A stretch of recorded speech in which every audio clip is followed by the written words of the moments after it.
Elena Ruiz entró en la armería Salazar todavía con el uniforme del hospital puesto, 14 horas de guardia pegadas a la piel y el pelo recogido en un moño que ya no sostenía nada. Quería una sola cosa. Una pistola para tener en casa. Nada complicado. Los dos dependientes tras el mostrador la miraron de arriba a abajo antes de que ninguno dijera una palabra. Algo pequeño, dijo uno de ellos, deslizando la pistola más barata de la vitrina hacia ella. Así no se rompe una uña. Elena no respondió. La cogió, comprobó el peso, tiró de la corredera una vez, limpio y practicado. Luego miró más allá de él, hacia los rifles montados en la pared. ¿Podría ver ese fusil de asalto?, preguntó. El dependiente soltó una risa. Un cliente cerca de la caja registradora vio la cara del chico y rió todavía más fuerte. Algo en el chico se rompió. Esto no es una juguetería, dijo, la voz subiendo más de lo necesario. Deja de hacernos perder el tiempo. Elena no se movió. No discutió. Se quedó allí, quieta y completamente tranquila, mirándolo de la manera en que se mira a alguien que no tiene ni idea de lo que acaba de hacer. La puerta se abrió detrás de ella. Un hombre mayor con una gorra desgastada de la Legión entró 3 pasos en la tienda, miró su cara y se quedó completamente inmóvil. Antes de continuar, escribe respeto en los comentarios si hay alguien a quien protegería sin dudarlo, y no olvides suscribirte. Ninguno de ellos tenía idea de quién acababa de entrar en esa tienda. Elena llevaba de guardia desde las 6 de la mañana. Cuando cruzó la puerta de la armería Salazar poco después de las 8 de la tarde, llevaba 16 horas despierta y 14 trabajando. Todavía con el uniforme azul pálido del hospital que no había encontrado motivo para cambiarse. La placa identificativa torcida sobre el pecho. El pelo recogido del modo suelto y práctico que adopta alguien que dejó de pensar en su aspecto hacía horas. La campanilla sobre la puerta sonó a su espalda.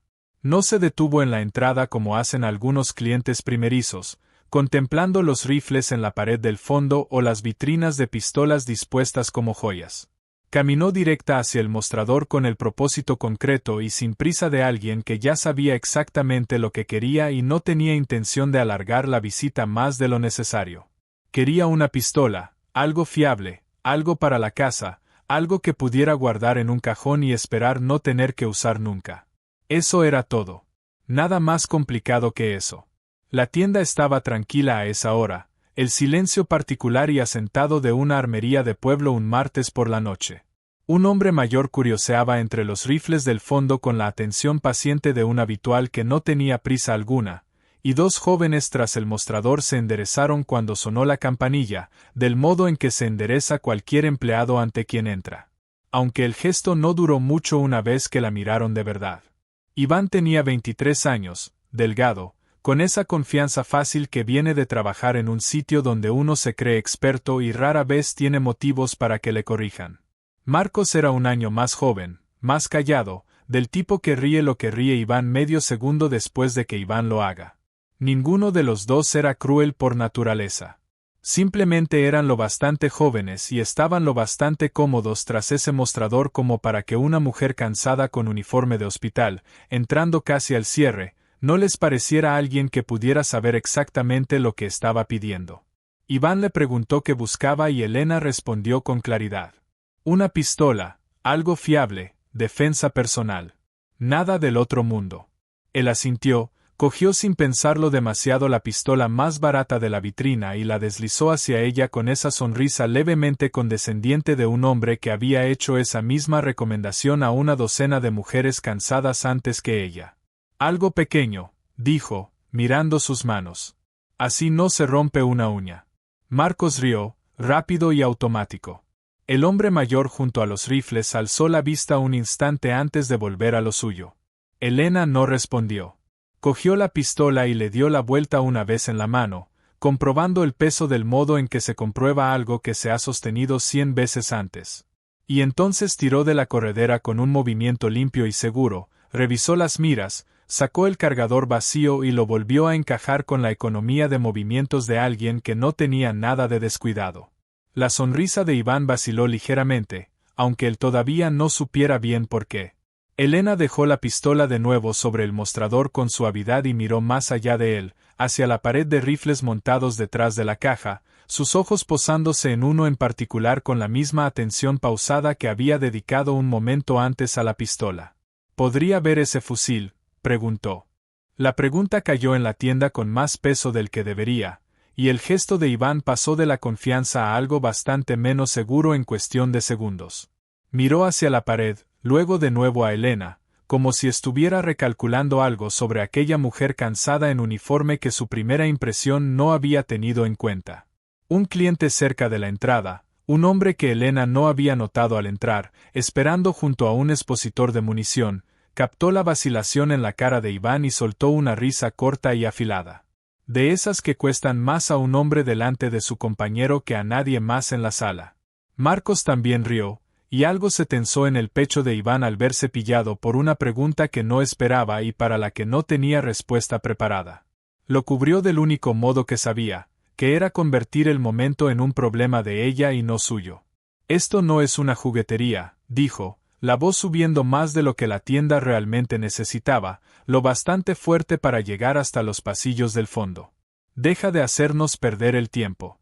Marcos, envalentonado por el tono de su compañero, añadió algo sobre que quizás debería conformarse con un spray de pimienta. Los dos volvieron a reír, del modo específico y feo en que ríe la gente que ha decidido, sin apenas pruebas, que la persona frente a ellos no merece que la tomen en serio. Elena no se movió. No levantó la voz, no discutió, no sacó la cartera para marcharse como habría hecho tanta gente después de que le hablaran así. Simplemente se quedó donde estaba, las manos apoyadas con calma en el borde del mostrador, su expresión sin darles la satisfacción de verla flaquear. Miraba a Iván del modo en que se mira a alguien que acaba de hacer algo cuya magnitud todavía no entiende, una quietud total que no tenía nada de impostada. Y algo en esa quietud hizo que la risa de Marcos se apagara unos segundos antes que la de Iván, un instinto que ninguno de los dos habría sabido nombrar instalándose incómodo en el silencio que siguió. Junto a los rifles, el hombre mayor, que llevaba curioseando tranquilamente los últimos 10 minutos, no había alzado la vista en ningún momento, absorto comparando dos miras telescópicas con la paciencia de quien tiene toda la tarde y ningún otro sitio donde estar. Rondaba los 70 años, curtido por las manos y el rostro del modo en que el trabajo al aire libre marca a una persona, y llevaba yendo a Salazar 2 veces al mes desde mucho antes de que ninguno de los dos jóvenes trabajara allí. Se llamaba Ramón Ferreira, y no tenía ni idea, de pie con una mira en cada mano, de que aquella mujer silenciosa junto a la caja estaba a punto de convertirse en la razón por la que él seguiría con vida al final de la noche. Dejó una mira, cogió la otra, siguió comparando, completamente ajeno al intercambio que ocurría 20 metros más allá. La puerta principal volvió a abrirse, la campanilla sonando por segunda vez, y entró un hombre con chaqueta verde desgastada y una gorra de la Legión suavizada por años de uso. Rondaba los 70 y pocos, ancho de hombros pese a la edad, moviéndose con la compostura serena de alguien que había pasado décadas siendo la persona alrededor de la cual se organizaba una sala sin necesidad de alzar nunca la voz. Era Bruno Salazar, el dueño de la tienda, aunque ni Iván ni Marcos se dieron cuenta de su entrada todavía, atrapados en el eco de lo que acababa de pasar en el mostrador. Bruno dio 3 pasos dentro de su propia tienda, miró hacia la caja por el hábito automático de un hombre que revisa su negocio, y sus ojos se posaron en la mujer que estaba allí, con el uniforme azul pálido, el pelo suelto de un turno que claramente se había alargado, las manos todavía apoyadas con calma en el mostrador. Bruno Salazar se detuvo en seco. Se quedó completamente inmóvil en medio de su propia tienda, mirando fijamente una cara que no esperaba volver a ver en esta vida, y algo en su pecho se apretó de una manera que no tenía nada que ver con su edad, y todo que ver con un nombre que no había pronunciado en voz alta desde hacía más tiempo del que quería recordar. Bruno cruzó la longitud de su propia tienda sin dirigir ni una sola mirada a los dos jóvenes tras el mostrador, moviéndose con la concentración total de un hombre que había dejado de notar cualquier otra cosa en la sala. Iván empezó a decir algo, el saludo automático que le dedicaba a su jefe cualquier tarde normal. Y Bruno ni siquiera giró la cabeza. Se detuvo a unos pasos de Elena, lo bastante cerca para ver con claridad su rostro bajo las luces fluorescentes, y durante un largo momento simplemente la miró, con la atención específica y buscada de un hombre confirmando algo que temía equivocar y todavía más temía acertar. Carter, dijo en voz baja, no era una pregunta. Un nombre pronunciado del modo en que se pronuncia un nombre que uno ha repasado en la mente más veces de las que admitiría ante nadie. Sargento Ruiz, dijo Bruno, terminando la frase que había dejado a medias. La expresión de Elena cambió por primera vez desde que había entrado por la puerta. Un destello involuntario de reconocimiento cruzó su cara antes de que lograra controlarlo de nuevo. Hacía mucho que nadie la llamaba así. Y escucharlo ahora, en una armería de un pueblo al que solo se había mudado 8 meses atrás, la golpeó con un peso desorientador para el que no estaba preparada. No respondió enseguida. Bruno no pareció necesitar que lo hiciera. Iván, todavía procesando que su jefe había entrado y lo había ignorado por completo, rió con nerviosismo e intentó suavizar la tensión que sentía crecer en la sala sin entender del todo su origen.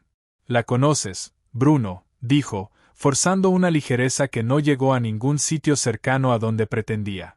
Bruno giró la cabeza despacio y lo miró, y fuera cual fuera la expresión en su rostro, hizo que la media sonrisa de Iván muriera en algún punto de su garganta. Bruno no rió. Tampoco alzó la voz, lo cual de algún modo lo empeoró todavía más. Servía a 2 provincias de distancia de su batallón, dijo Bruno, con los ojos todavía fijos en Elena. Escuché su nombre muchas veces antes de conocerla en persona. No esperaba encontrarla así. Hizo una pausa, mirando la pistola que seguía sobre el mostrador, el modo descuidado en que se la habían deslizado 20 minutos antes, y algo en su mandíbula se tensó. Le vendiste a la sargento Ruiz la peor pieza del fondo del cajón y le dijiste que no se rompiera una uña. Si alguna vez has visto a alguien ser juzgado por personas que no tenían ni idea de lo que en realidad tenían delante, escribe nunca juzgues en los comentarios ahora mismo, porque Iván y Marcos estaban a punto de descubrir exactamente cuánto se puede equivocar uno en 2 minutos de risa descuidada. La cara de Marcos se había puesto pálida a mitad de la frase de Bruno. Iván abrió la boca para explicarse y se encontró, por segunda vez en 10 minutos, sin nada preparado que decir. Bruno no esperó a que ninguno de los dos recuperara el equilibrio. Les contó, sin teatro, exactamente a quien habían estado ridiculizando. Que aquella mujer de pie junto a su caja había servido con una reputación que había llegado hasta el de segunda mano años antes de conocer siquiera su nombre unido a un rostro. Que las unidades de operaciones especiales no eran algo a lo que uno entraba hablando bonito. Y que fuera lo que ellos creían entender sobre quien merecía sostener un rifle en su tienda, lo tenían al revés desde el momento en que ella había cruzado esa puerta. Lo dijo con calma, sin crueldad, con la entrega controlada de un hombre que corrige algo en lugar de castigar a alguien por ello. Aunque la corrección pesó considerablemente más de lo que jamás habrían pesado los gritos. Elena permaneció en silencio durante todo aquello. La incomodidad concreta de ser hablada en tercera persona en lugar de directamente se asentó sobre ella del modo en que siempre lo hacía en momentos como este. No estaba acostumbrada a que la reconocieran. Había construido los últimos años precisamente alrededor de no ser reconocida. Y algo en estar de pie en una armería, siendo descrita por un hombre que claramente sabía más de ella de lo que había contado a una sola persona en aquel pueblo, se sentía como una puerta abriéndose de golpe para la que no estaba lista. Bruno se volvió hacia ella, su expresión suavizándose ligeramente, el tono cuidadoso de un hombre eligiendo sus siguientes palabras con más cautela de la habitual. Escuché algo de lo que le pasó a su unidad, dijo. No todo. Lo suficiente para saber que no fue lo que se dijo al principio. Vaciló, mirando su cara como si comprobara si tenía permiso para continuar.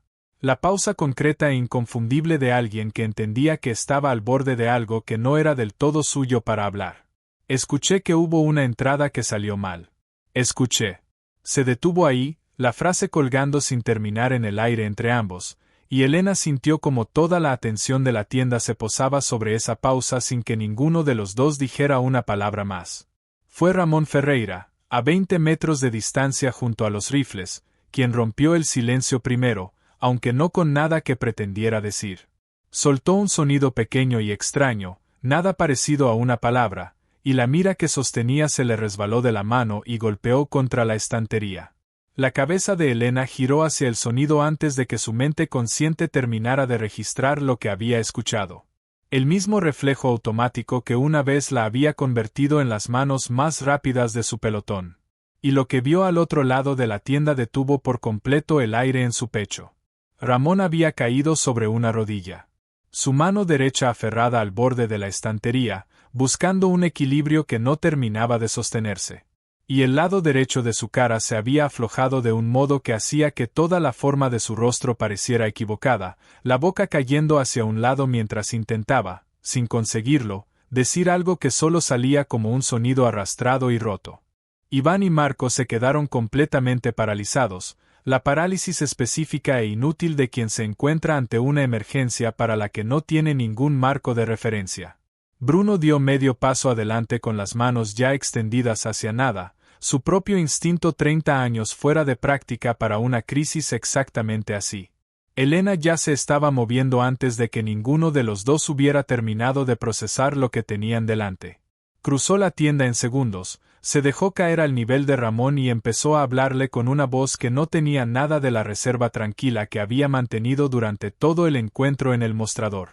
Clara, rápida y completamente segura, la autoridad practicada de alguien cuyas manos habían hecho esa misma valoración 100 veces antes, en condiciones bastante peores que una armería de pueblo. Le pidió que sonriera.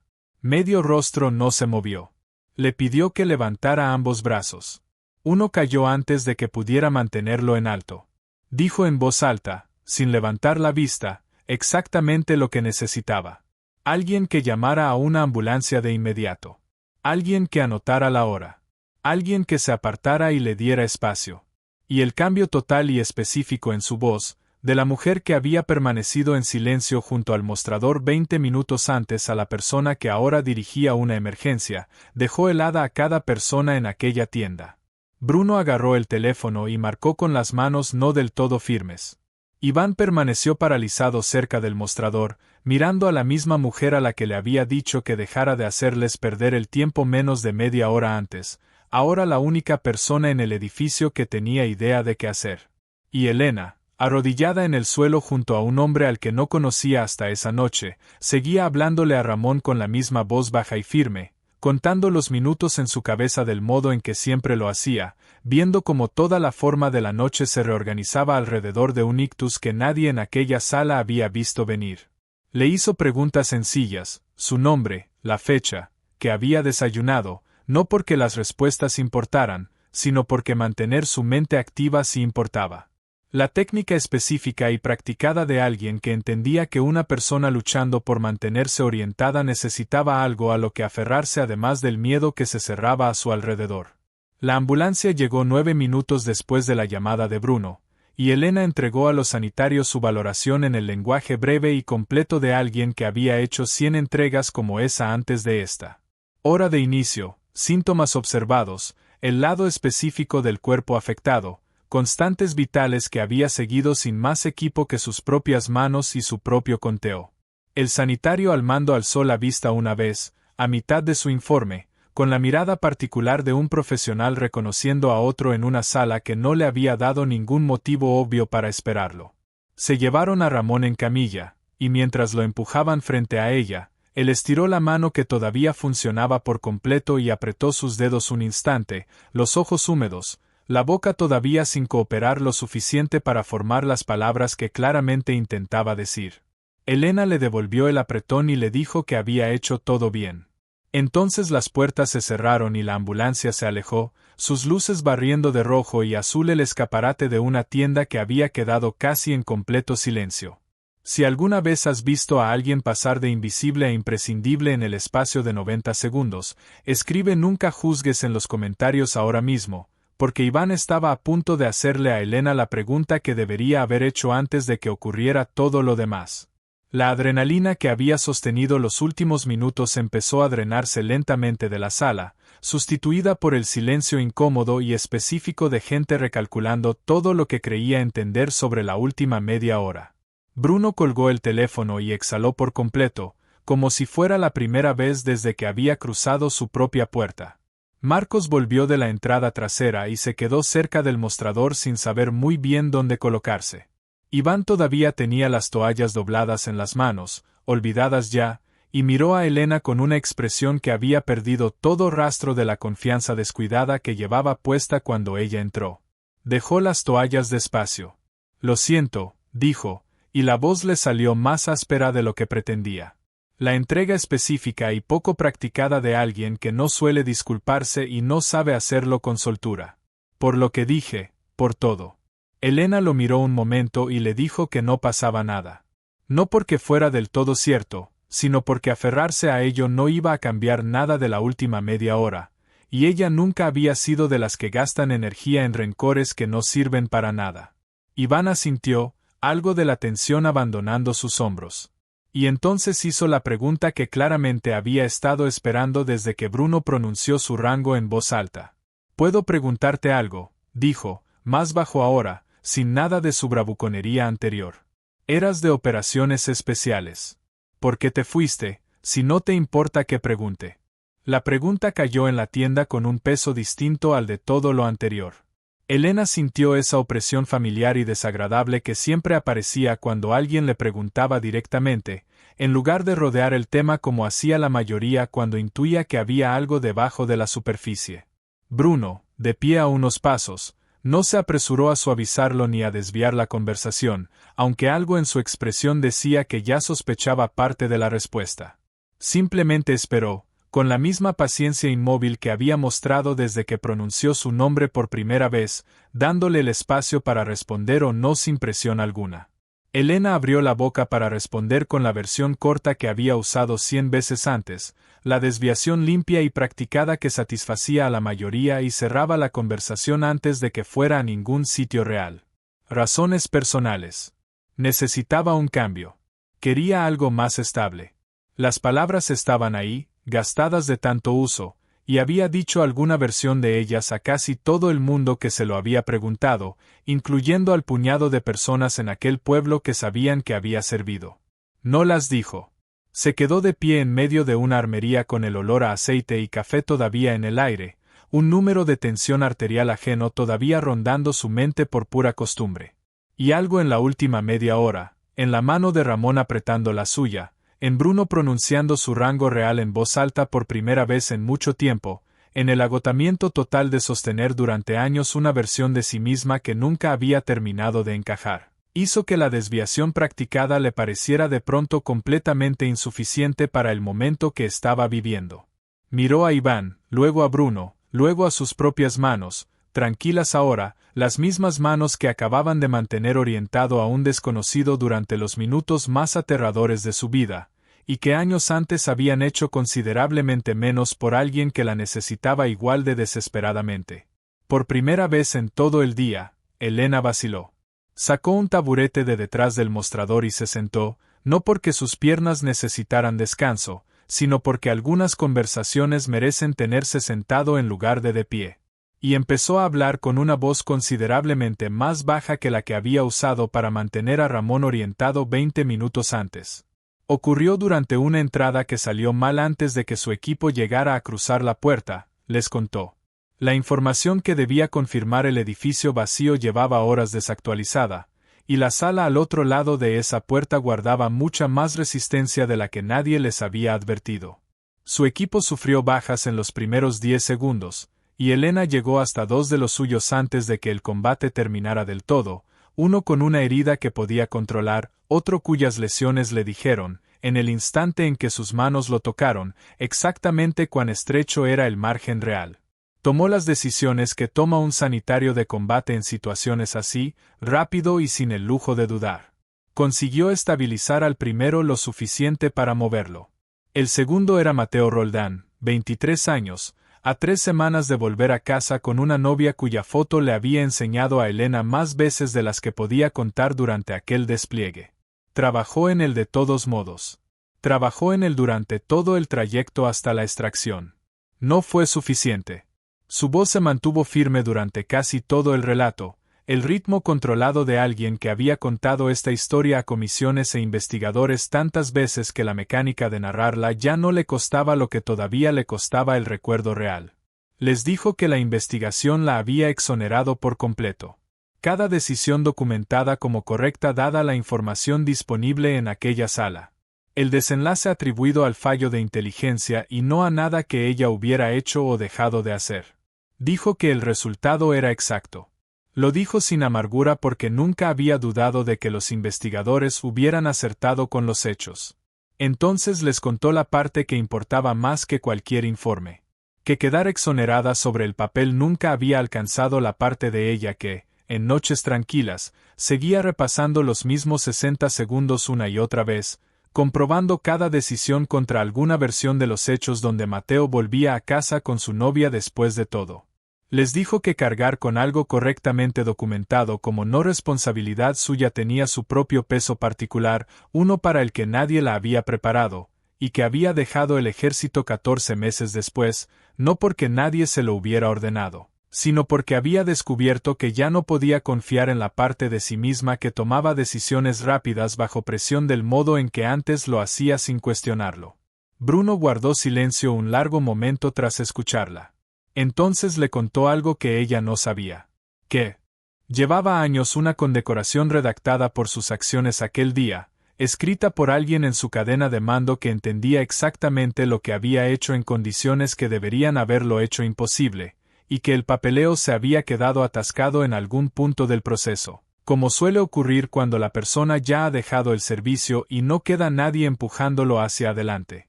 Bruno dijo que todavía conservaba contactos de sus propios años de uniforme, personas que le debían favores que nunca había cobrado, y le dijo con calma que pensaba hacer esa llamada por ella, se lo pidiera o no. Semanas después, Ramón volvió caminando con paso firme, el habla casi recuperada del todo, buscando a Elena a través de Bruno para agradecerle en persona con un café. La llamada de Bruno avanzó por los canales considerablemente más rápido de lo que ninguno esperaba, y la condecoración que había esperado años enterrada llegó finalmente a la puerta de Elena en un sobre que abrió sola en su mesa de cocina y leyó 2 veces antes de guardarla en el cajón donde conservaba lo que más le importaba. Meses más tarde, una nueva compañera del hospital le preguntó directamente si era cierta la historia fragmentada que corría sobre una armería, un ictus y una condecoración que había tardado años en llegar. Elena levantó la vista del informe que estaba terminando y le contó la versión sencilla, porque la versión sencilla se había convertido, después de todo, en una que por fin estaba dispuesta a decir en voz alta. Si esta historia te recordó que la persona más callada de la sala a veces es la que ya ha sido puesta a prueba más duramente de lo que nadie imagina, déjalo en los comentarios, y no olvides suscribirte para la próxima historia.